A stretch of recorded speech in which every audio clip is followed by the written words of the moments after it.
What's up guys, स्वागत है आपका यश शर्मा फिटनेस पर। आज मैं आपको बताऊंगा कैसे 3D शोल्डर्स बिल्ड करे जाए। इस वीडियो में आपको सालों की ट्रेनिंग एक्सपीरियंस और साइंटिफिक नॉलेज मिलने वाली है, तो इसे एंड तक ज़रूर देखिए।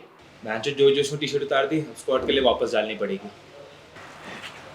तो आज की हमारी पहली एक्सरसाइज है द स्क्वाट, और मेरा मन कर रहा है कि अपना योलो 1 रेप मैक्स मैं टेस्ट करूं। योलो 1 रेप मैक्स होता है कि आप बिना किसी तैयारी के, इवन बिना रेगुलर हैवी लिफ्टिंग के 1 रेप मैक्स टेस्ट करो। और जब भी आप ऐसा करो तो अपना ट्रू 1 रेप मैक्स मत टेस्ट करना।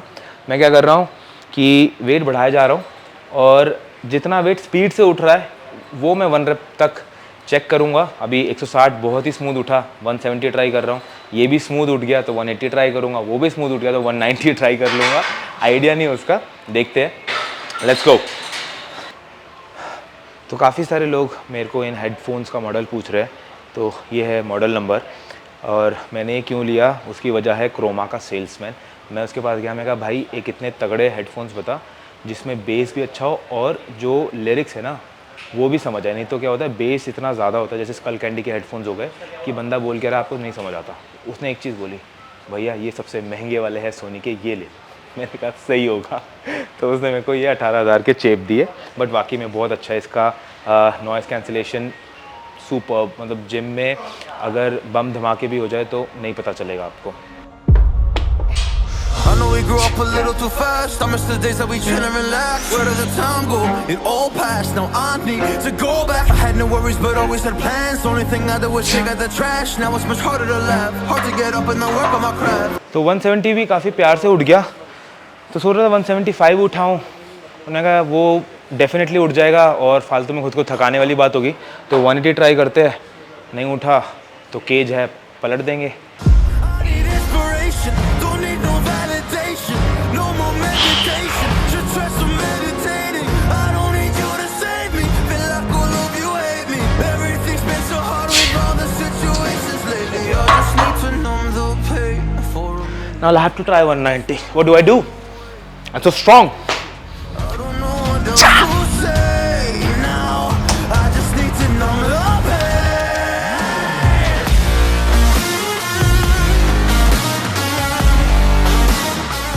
सो टेक्निकली ये मेरा एक लाइफ टाइम PR है, बट इससे मेरे को एक चीज़ रियलाइज़ होती है, जो मेरे कोच कहते हैं कि ये सारा एक्सरसाइज साइंस ना थोड़ा सा ओवर कॉम्प्लिकेटेड बुलशिट है। अब कल मैंने 255 kg सूमो मारा था, बहुत ही स्लो स्पीड के साथ। तो ideally as per programming laws आज हैवी स्क्वाट करने का तो कोई मतलब ही नहीं बनता। इनफैक्ट स्क्वाट ही नहीं करना चाहिए, क्योंकि lower back recovery, you know bro. But my coach says कि go and train as you feel. अब आज मेरे को सुपर रिकवर्ड फील हो रहा था, मैं आराम से 10 घंटा सोया। मैं कहा स्क्वाट मार लेते हैं। मारने लगा तो 150 तक वजन ही एकदम उड़ रहा था। मैंने कहा योलो 1 रेप मार लेते। तो साइंस इंपॉर्टेंट है, मैं मानता हूँ, लेकिन माइंडसेट उससे ज़्यादा इंपॉर्टेंट है। Overthinking my purpose. Can't really cry, I'm so used to the hurt. And trauma creeps up on me at the wrong moment. Oh, I just wanna numb the pain for a minute. I just wanna run away on vacation. I don't know what else to say now. I just need to numb the pain.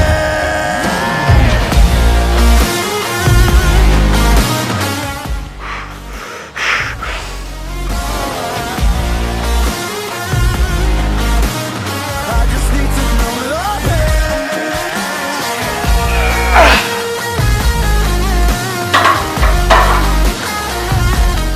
Now I've reached the limiting point of my YOLO PR.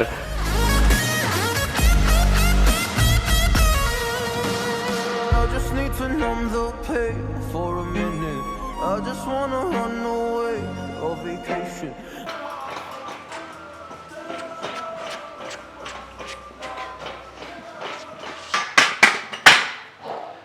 तो 3D shoulders के लिए पहली exercise जो आपको लगानी है वो है seated Smith machine overhead press.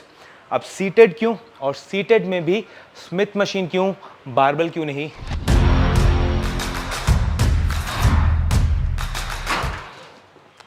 तो इसे जब आप परफॉर्म कर रहे हो तो ध्यान रखना, एक्सरसाइज का नाम है ओवरहेड प्रेस। तो आप देख सकते हो कि जो रॉड है वो मेरे सर के ऊपर जा रही है, ना कि फेस के आगे ऐसे। उसे फ्रंट प्रेस कहते हैं और वो ज़्यादातर आपके एंटीरियर डेल्ट्स को टारगेट करती है। और जब आप ओवरहेड प्रेस लगाते हो तो आपके तीनों हेड्स को टारगेट करता है, एंटीरियर, मीडियल और रेयर। तो ये एक कंप्लीट शोल्डर बिल्डर हो जाता है। अब बात करते हैं कि इसे सीटेड परफॉर्म करने का क्या फ़ायदा होता है। तो देखिए, जब आप एक्सरसाइज को सीटेड वे में परफॉर्म कर रहे हो तो आपकी जो स्टार्टिंग पोजीशन है वो ऊपर से नीचे है। आप रॉड को ऊपर से नीचे लेकर आते हो। पर जब आप स्टैंडिंग OHP मारते हो तो रॉड को आपको छाती से ऊपर लेके जाना पड़ता है। तो इससे यानी कि रॉड को ऊपर से नीचे लाने का फ़ायदा होता है कि आपकी बॉडी को स्ट्रेच रिफ्लेक्स का एडवांटेज मिलता है।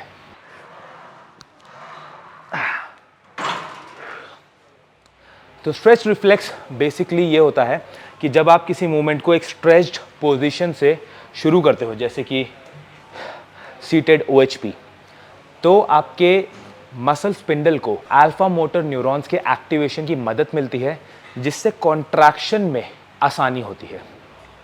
बेसिकली इससे आपको घंटा फर्क नहीं पड़ता। सरल भाषा में समझाता हूँ। आप 100 kg स्क्वाट कर सकते हो, पर अगर आप खाली रॉड के साथ बॉटम पोजीशन में बैठ जाओ और उसके बाद 100 kg लोड करा जाए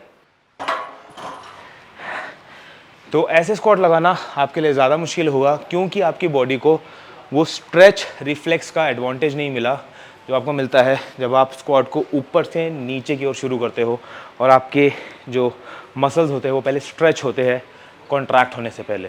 अब मैं ये नहीं कह रहा कि स्टैंडिंग OHP आपको करना ही नहीं चाहिए, उसके अपने फ़ायदे हैं। पावर लिफ्टिंग ट्रेनिंग के लिए वो बहुत फ़ायदेमंद है, क्योंकि बेंच में पॉज के बाद जो आपको एक्सप्लोसिवनेस चाहिए होती है वो आपकी स्टैंडिंग OHP से बिल्ड होती है बहुत अच्छे से। पर अगर हाइपरट्रॉफी, प्योर मसल बिल्डिंग की हम बात करें तो सीटेड OHP बेहतर है। in the corner of the room, not ready to resume, 'cause I am taking. Don't wanna be alone, but I'm not looking for somebody.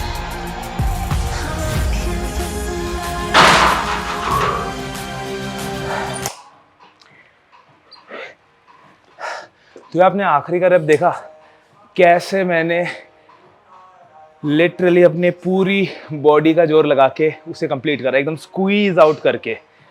तो स्मिथ मशीन में आपको रॉड को बैलेंस नहीं करना पड़ता, क्योंकि ये आगे और पीछे के मूवमेंट से रिस्ट्रिक्टेड है। तो आप आराम से drive, leg drive, shoulder drive, जो मर्जी 4 व्हील ड्राइव इस्तेमाल करके रेप्स कंप्लीट कर सकते हो। यही सेम चीज़ अगर मैं सीटेड OHP में मार रहा होता तो डेफिनेटली मैं फेल कर जाता।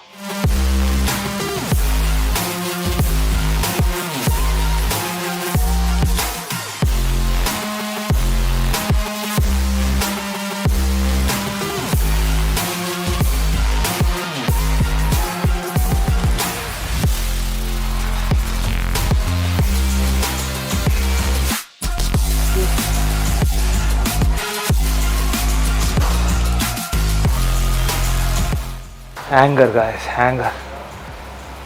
Your circumstances cannot stay the same. They should not. अगर कुछ खराब है तो ठीक करो। One life. उसको अपना लास्ट चैप्टर मत बनाओ। Fuck them.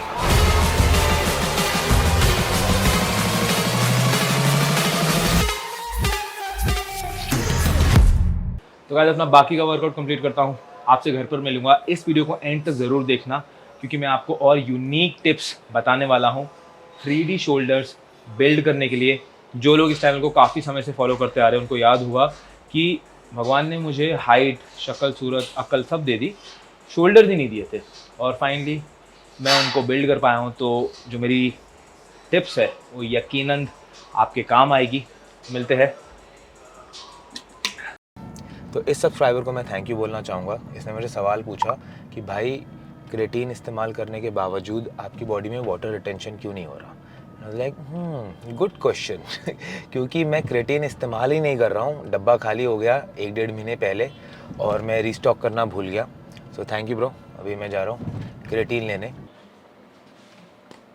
और by the way guys, creatine जो है intra muscular water retention create करता है, ना कि सबक्यूटेनस।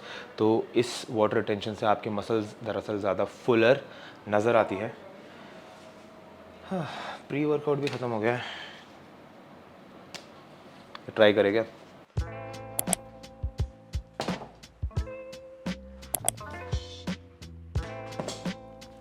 तो अब हम एनहांस करेंगे अपने लैटरल रेज यानी साइड रेज की टेक्निक को, क्योंकि यही एक्सरसाइज आपके शोल्डर्स में मेजॉरिटी ऑफ मास ऐड करेगी ताकि वो 3D लुक प्रोड्यूस हो सके।